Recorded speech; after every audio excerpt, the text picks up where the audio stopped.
Lux lucet in tenebris. La luz brilla en las tinieblas. Hoy, el lema de los valdenses se encuentra inscrito en todas las iglesias del valle. Sirve como un silencioso recordativo de su fiel testimonio, a menudo manchado de sangre a través de los siglos. Sin embargo, el símbolo profético de la mujer en el desierto no solo se aplica a los valdenses, incluye a todos aquellos cuya fe en Dios y en su palabra los hizo contrariar las corrupciones y las falsas enseñanzas de la iglesia.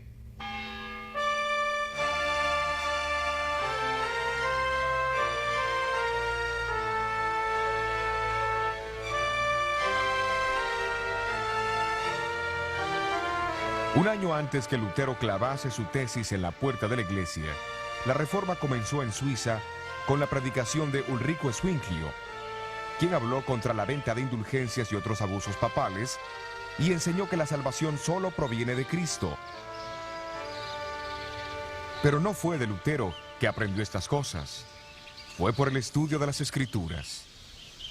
En los estados alemanes, Lutero se destacó entre todos los reformadores, pero en los distritos suizos muchos hombres piadosos fueron campeones de la fe.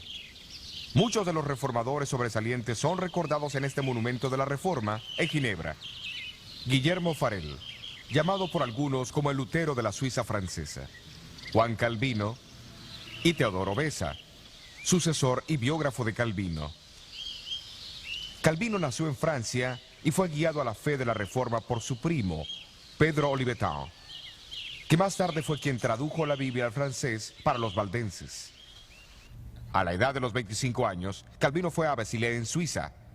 Allí completó y publicó lo que probablemente fue el volumen más influyente de la Reforma protestante, la institución de la religión cristiana. Su objetivo era presentar las grandes doctrinas cristianas como él creía que habían sido antes que fuesen corrompidas por la Iglesia de Roma. En 1536, Calvino fue nombrado pastor y profesor en Ginebra. La Catedral de San Pedro vino a ser su púlpito. Pero sus palabras no se limitaron a los confines de este edificio.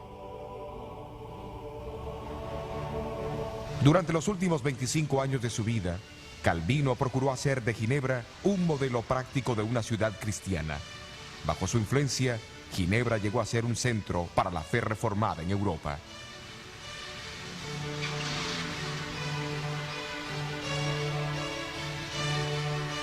Además, estableció un colegio en Ginebra que atrajo estudiantes de toda Europa. Al completar sus estudios, los graduados regresaban a sus tierras para difundir los principios de la Reforma. Un estudiante que vino de Escocia como refugiado fue Juan Knox. Llegó a ser íntimo amigo y ardiente discípulo de Calvino.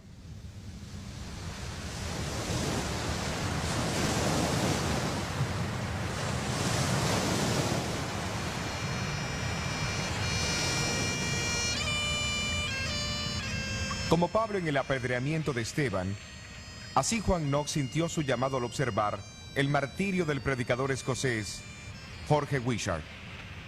Aquí al frente del castillo de San Andrés, las letras GW marcan el lugar donde Wishart fue quemado en la hoguera en 1546. Más tarde Knox regresó a Escocia y vino aquí a San Andrés, centro eclesiástico de Escocia en el siglo XVI. Su catedral era una de las más grandes del cristianismo. Durante ese primer año, los habitantes del castillo invitaron a Knox para que fuese su predicador. A principios de 1547, predicó su primer sermón aquí en la parroquia de San Andrés. Esto marcó el comienzo de la Reforma en Escocia. No fue por coincidencia que Knox usó como texto el capítulo 7 del libro de Daniel. Al principio de su sermón mostró el gran amor que Dios tenía por su pueblo, al advertirles de los peligros que amenazarían a la iglesia. Identificó a las 4 bestias como los 4 grandes imperios de Babilonia, Medo-Persia, Grecia y Roma. Luego habló del cuerno pequeño que lo seguía, identificándolo como el anticristo papal. Al hacer esto, Knox se incluyó en la lista de los grandes reformadores como Wycliffe, Huss, Lutero, Calvino y muchos otros que habían declarado lo mismo. 13 años más tarde, el Parlamento escocés se reunió en Talbot. El sitio fue aquel, adjunto a la iglesia de San Giles en Edimburgo, donde Juan Knox era el predicador. 6 reformadores escoceses que por una increíble coincidencia llevaban el nombre cristiano Juan, escribieron una confesión de fe que fue formalmente adoptada por el Parlamento en agosto de 1560. La misa fue prohibida y la fe protestante fue establecida en Escocia. Sin embargo, la nueva monarca, María, reina de Escocia, con su fuerte atavismo católico, tenía otros planes. Cuando ella ordenó la celebración de la misa, Knox pronunció sus objeciones en tono amenazador desde este púlpito de la Catedral de San Giles. La reina María citó a Knox a comparecer en el Palacio de Holyrood, no muy lejos de San Giles. María, como otros monarcas de aquel entonces, creía que gobernaba por autoridad divina y que las conciencias de sus súbditos estaban bajo su control. Por eso, la confrontación entre María y Knox era crucial para la supervivencia de la reforma en Escocia. Tú has enseñado a la gente a recibir otra religión que no es la que los príncipes aceptan, pero Dios ordena a los súbditos a obedecer a sus príncipes. Señora, la religión verdadera no tuvo su origen ni su autoridad de los príncipes, sino tan solo del Dios eterno. Así que los súbditos no están sujetos a ajustar su religión a los gustos de los príncipes, porque a menudo los príncipes, entre otros, son los más ignorantes de la verdadera religión de Dios. Sí, pero la vuestra no es la iglesia que yo abrigaré. Yo defenderé la iglesia de Roma, porque creo que es la verdadera iglesia de Dios. Vuestro deseo, señora, no es razonable, ni hace que esa ramera de Roma sea la verdadera inmaculada esposa de Jesucristo. La iglesia de Roma se ha apartado de la religión que los apóstoles enseñaron y establecieron. Mi conciencia no lo dice así. La conciencia, señora, requiere conocimiento, y temo que su majestad no lo posee. Tú interpretas las escrituras de una manera, y ellos la interpretan de otra. ¿A quién debo creer? ¿Y quién será el juez? Su majestad deberá creer en Dios, que habla claro en su palabra. Si la oscuridad existe en alguna parte, el Espíritu Santo explica lo mismo en otros lugares con más claridad, para que no quede ninguna duda, a menos que uno sea un ignorante obstinado.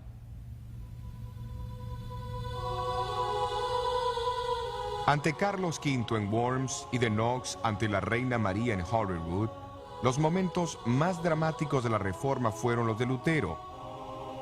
En ambos casos, la victoria favoreció a los individuos que tenían una fe inconmovible en Dios y en la verdad de su causa.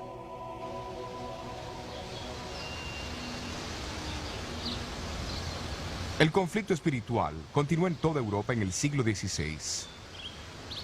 En Inglaterra, la reforma formal que resultó del desprendimiento de Roma por Enrique VIII en 1534 fue en gran parte política, pero en los años que siguieron se levantaron hombres determinados a traer los principios bíblicos de vuelta a la Iglesia de Inglaterra. Esto no ocurriría sin una gran oposición. María Tudor, la hija de Enrique, asumió el trono en 1553 e inmediatamente decidió restituir Inglaterra a la Iglesia romana.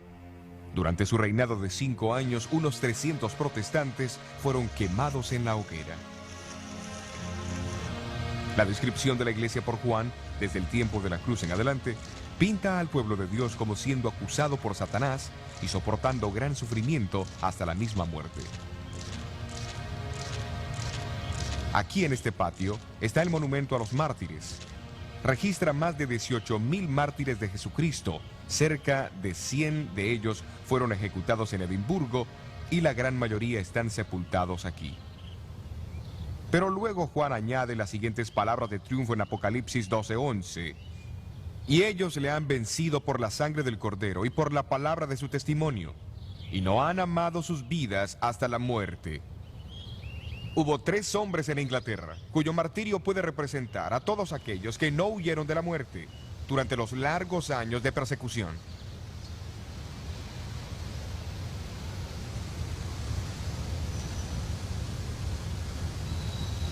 En Oxford está el monumento de los mártires, erigido a Nicholas Ridley, obispo de Londres, Hugo Latimer, capellán de Enrique VIII, y Thomas Cranmer, el primer arzobispo protestante de Canterbury. Los tres murieron en la hoguera erigida en plena calle, en el lugar marcado por esta cruz frente al colegio de Balliol, donde Juan Wycliffe había enseñado casi 200 años antes. En el pueblo de Oxford la leña fue apilada, con furiosa prisa y con maldición alborotada, cubriendo a 2 almas valientes que guardaron su lugar por la senda de fuego, para a Cristo acompañar. Y las llamas subieron, pero el humo cegador no pudo el alma de Hugo Latimer ahogar. Porque él dijo: hermano Ridley, alégrese, una luz en Inglaterra está por prenderse, que por la gracia de Dios jamás se apagará. Y el susurro de ese discurso resonó por doquier: jamás se apagará la luz de Latimer, aunque los vientos la hagan estremecer. La luz de Latimer brilló para quedar hasta que el día del juicio llegue a triunfar.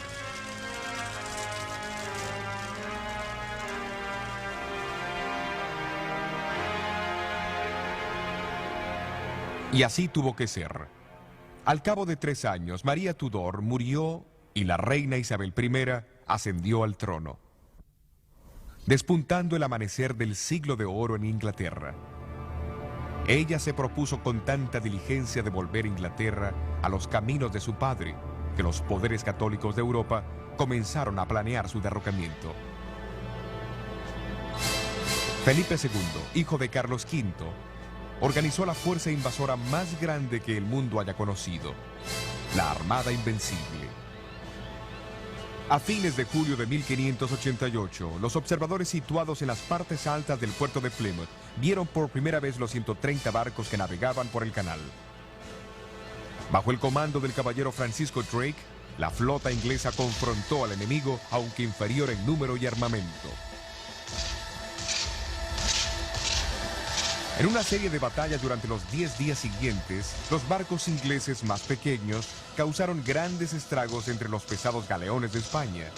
Tratando desesperadamente de zafarse de los ataques ingleses, la desorganizada armada se dirigió hacia el mar, solo para encontrarse con una de las peores tormentas marítimas de la historia.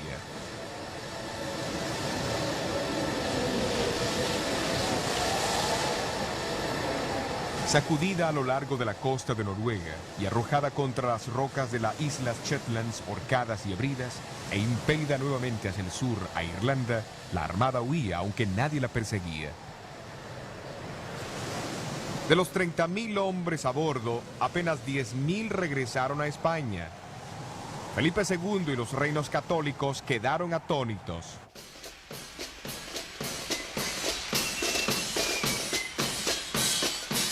Pero los estados protestantes se reunieron en un coro de acción de gracias. Por orden de la reina Isabel, el 29 de noviembre fue un día dedicado a rendir gracias a Dios. La reina misma cabalgó por las calles de Londres hasta la Catedral de San Pablo y de allí hasta la Cruz de Pablo. Después del sermón, les habló a sus súbditos, exhortándolos a que se unieran a ella para alabar al Dios que había dispersado a sus enemigos y protegido su dominio.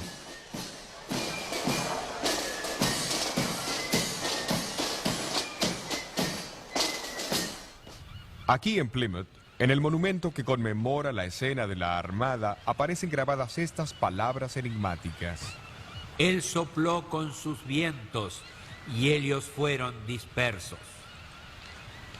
La partida del Mayflower en 1620 desde Plymouth, Inglaterra, con tantas personas a bordo, fue muy diferente de los eventos de 1588, cuando la Armada española navegaba por ese lugar.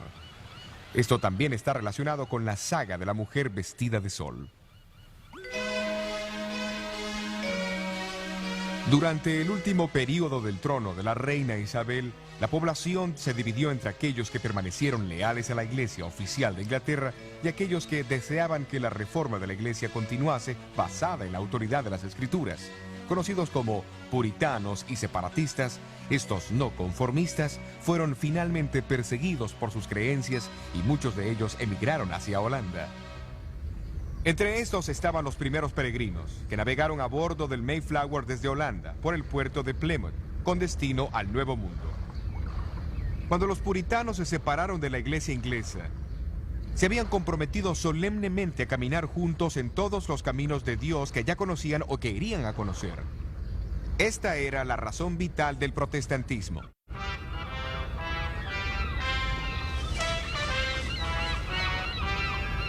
Antes que ellos embarcaran desde Holanda en 1620, su pastor Juan Robinson dio su sermón de despedida.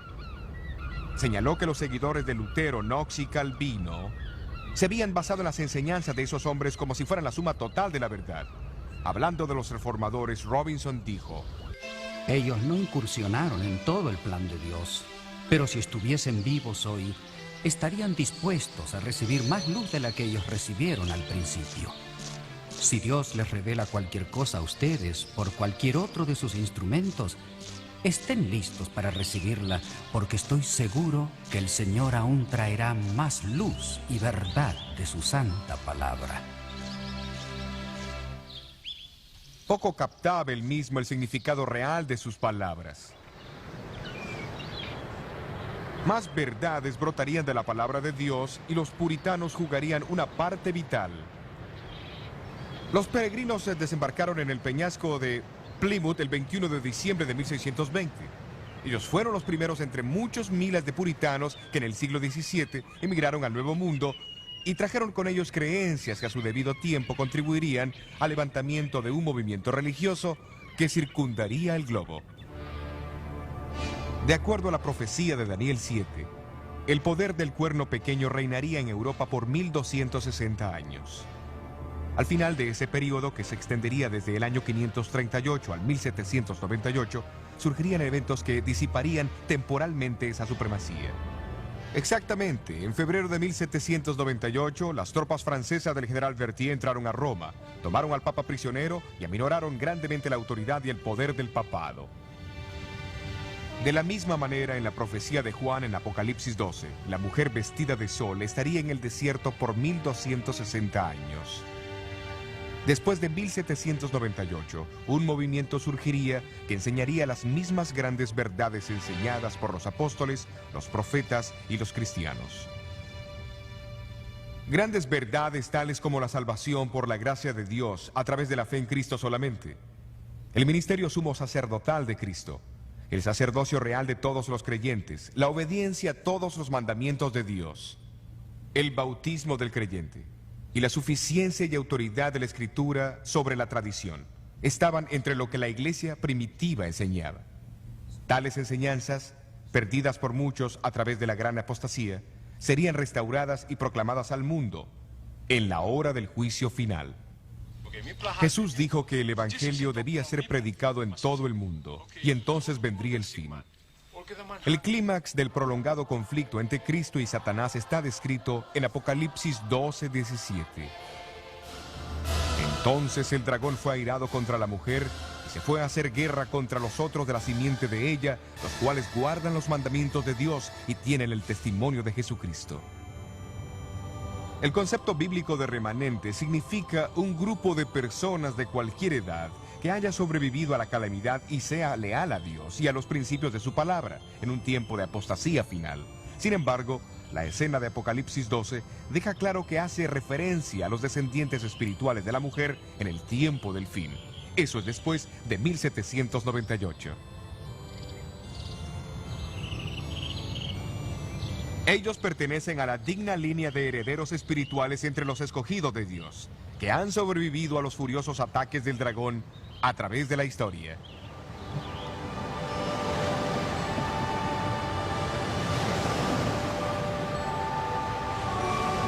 Entonces, la obra de la Reforma no termina con Lutero, con Knox, con los puritanos o con los primeros peregrinos que embarcaron hacia el Nuevo Mundo. Es un proceso que marcha hacia adelante y su próxima fase nos señala hacia los comienzos del siglo XIX en América y el surgimiento de un movimiento profético que rápidamente capturó la atención de muchos alrededor del mundo.